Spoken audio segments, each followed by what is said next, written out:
Hi hello வணக்கம், இது உங்கள் சிவி ஜோன். சொல்லலாம் எப்படி இருக்கீங்க? காலை வணக்கம் டு ஆல். Happy Sunday.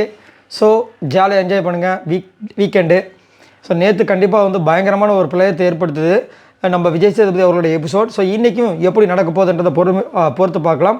அது மட்டும் இல்லாமல் சூப்பரான ப்ரொமோ வந்திருக்கு. அதில் வந்துட்டு அந்த எவிக்ஷனில் செம்மையான ஒரு ட்விஸ்ட்டு ப்ளஸ் சேவிங் ஆர்டர்லையும் நிறைய ட்விஸ்ட்லாம் கொடுத்துருக்காங்க. அதை ஒன் பை ஒன்னாக பார்க்கலாம். அதுக்கு முன்னாடி பார்க்குற எல்லாரும் நம்மளோட சேனலில் சப்ஸ்கிரைப் பண்ணிட்டு பாருங்கள், லைக் பண்ணுங்கள், கமெண்ட் பண்ணுங்கள், ஷேர் பண்ணுங்கள். அந்த ஹை பிஎம் 31 இப்போ வாங்க அந்த வீடியோக்குள்ளே போகலாம். ஸோ இதில் பார்த்தீங்கன்னா நேற்று வந்து நம்ம ரம்யா வீட்டை விட்டு போயிட்டாங்க. மீதி இருக்கிற நாமினேஷனில் இருக்கிற 6 பேர் உட்கார வச்சு ஒன் பை ஒன்னாக சொல்கிறாரு. ஸோ அதில் பார்த்தீங்கன்னா ஃபஸ்ட்டு வந்து சபரிக்கு என்ன சொல்லி சேவ் பண்ணார்னா, உங்கள் முன்னாடி ஒரு ஏதோ பேரியர் இருக்குது, ஒரு தடை இருக்குது, அதை உடைங்க அப்படின்னு சொல்கிறாரு. எது அப்படின்னு உங்களுக்கே தெரியும், அந்த பாச வலை. அந்த வலையை விட்டு வெளியே வாங்க. வந்தாங்கன்னா கண்டிப்பாக வந்துட்டு சபரி வேறு மாதிரி வர்றதுக்கு வாய்ப்பு எக்கச்சக்கமாக இருக்குது. சபரி அதை யூஸ் பண்ணுவான்னு தெரியல. நேற்றே ரொம்ப கஷ்டமாக இருந்துச்சு சபரிக்கும் அந்த ரம்யாவுக்கும் நடந்த முன்னாடி அவங்கள மதிக்காமல் போனது. அதுக்கப்புறமா வந்துட்டு நீ எனக்கு எப்போயுமே எனக்கு அண்ணன் சொன்னதெல்லாம் வந்துட்டு கொஞ்சம் எமோஷனலாக இருந்துச்சு.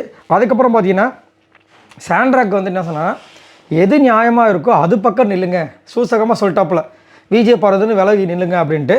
அடுத்தது வந்து கமுருதுனா வினோத்தா அப்படின்னும் போது மக்கள்லாம் வந்து வினோத்துன்றாங்க, கமுருதின் யூஆர் சேவ்டுன்றாப்புல. அடுத்தது பார்த்தீங்கன்னா வினோத்துக்கு ஒரு விஷயம் சொல்கிறேன் முக்கியமான. என்னென்னா, உங்களுக்கு நான் சொன்னதெல்லாம் புரிஞ்சிருக்குன்னு நினைக்கிறேன். நேற்று அவர் சொன்னதெல்லாம் சொல்லலை, அடி பொழந்தார். எப்படி நீங்கள் அவங்கள வந்துட்டு கண்ட்ரோல் பண்ணாமல் இருக்கீங்க, இதுதான் ஃப்ரெண்ட்ஷிப்பாக அப்படி இப்படி வச்சு செஞ்சுருப்பார். ஸோ இதுக்கப்புறம் கானா ஒரு ஆட்டத்தை ஆரம்பிக்கிறதுக்கு வாய்ப்புகள் இருக்குது. அதுக்கப்புறம் ஹாட் சீட்டில் வந்து ட்விஸ்ட் வைக்கிறாரு. என்னென்னா, எஃப்ஜேவா வியானாவா, விக்ரம் யார் போவாங்கன்னு நினைக்கும்போது விக்ரம் என்ன சொல்கிறாரு, வியானா சொல்கிறாரு, கமுருதுன்னு வியானா சொல்கிறாங்க. அதுக்கப்புறம் வந்துட்டு நம்ம வியானாவும் பார்வதி எஃப்ஜேன்னு சொல்கிறாங்க. ஏன்னா எஃப்ஜே தான் போகணுன்ற மாதிரி முதலேருந்தே வந்து இருந்தது. பட் ஓட்ஸ் பார்த்தீங்கன்னா வியானாக்கு வந்துட்டு அந்த அன்அஃபிஷியல் எஃப்ஜே விட வியானா தான் கம்மியாக இருந்தாங்க.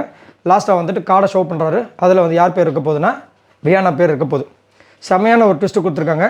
ஆனால் இதில் ஒரு பயங்கரமான ட்விஸ்ட்டு இருக்குது. என்னென்னா, வியானாக்கு வந்து ஸ்டார்டிங் அந்த ஓட் போடுற டைமில் வந்து ஞாபகம் இருக்குன்னு நினைக்கிறேன், வியானா வெளியே போயிட்டாங்களா ஒரு பொருளை கிளப்பி போட்டாங்க. ஏன்னா இந்த ஹாட்ஸ்டார் ஓட் போடுற இடத்துல வந்து பார்த்திங்கன்னா வியானோட ஃபோட்டோவே இல்லை. ஞாபகம் இருக்குங்களா? அந்த ஒரு இது கூட இந்த டிஃப்ரென்ஸ் இங்கே இருக்கலாமோ அப்படின்ற மாதிரி வியானாவோட ரசிகர்லாம் வந்து ஒரு சில விஷயங்கள்லாம் சொல்லிட்டு இருக்காங்க. ஏன்னா எஃப்ஜேக்கும் வியானாக்கும் எவ்வளோ டிஃப்ரென்ஸ் இருந்துச்சுன்னா தெரியாது நம்மளுக்கு. அதே மாதிரி ஸ்டார்டிங்கில் வந்துட்டு எல்லாரோட ஃபோட்டோ இருந்துச்சு, ஆனால் வியானோட ஃபோட்டோ இல்லை அப்படின்ற மாதிரி ஒரு இஷ்யூஸ் போச்சு. ஸோ அதுவும் இதுவும் வந்துட்டு மேபி இருக்குமா அப்படின்னு தெரியல. ஆனால் வந்துட்டு அன்அஃபிஷியல் ஓட்டிங்ஸில் நல்ல ஒரு டிஃப்ரென்ஸு எஃப்ஜேக்கும் வியானாக்கும் இருந்துச்சு. அதன்படி வியானா போயிட்டாங்க. அது மட்டும் இல்லாமல் எஃப்ஜே கூட ஏதாவது பண்ணுறாரு, அதாவது நல்லதோ கெட்டதோ ஏதோ ஒரு கேம் கொடுக்குறாரு. ஆனால் வியானா ஒன்லி லவ் கேம். இப்போ அதுவும் இல்லாமல் போயிடுச்சு. முதல் ஸ்டார்டிங்லாம் வியானா எப்படிப்பட்ட ஒரு பிளேயராக இருந்தாங்க உங்களுக்கே தெரியும். அதேமாதிரி ஓட்ஸ்லாம் வந்து தாறுமாறாக வந்துட்டது. அதேமாதிரி நிறைய பேர் வந்து அது பிஆர் ஓட்டுன்னு வேறு சொல்லிட்டு இருக்காங்க. அதை வீடியோ அடுத்தது நான் சொல்கிறேன். ஸோ இதுதான் வந்துட்டு அப்டேட்டு. ப்ரொமோன்லேயே தெரிஞ்சு போச்சு. ஹாட் சைட்டில் வந்து எஃப்ஜேவும் வியானாவும் வச்சு எஃப்ஜேக்கும் எச்சரிக்கை கொடுத்துருப்பாங்கன்னு நினைக்கிறேன். ஸோ கொடுத்துட்டு நம்ம வியானா அனுப்பிச்சிருக்காங்க போல இருக்குது. ஸோ நல்ல ஒரு எவிக்ஷன் தான் இந்த வாரம், அது வந்து மாற்றுக்கிறது கிடையாது. ஸோ இதை பற்றி உங்களோட கருத்துக்களை சொல்லுங்கள். பாய் நண்பர்களே.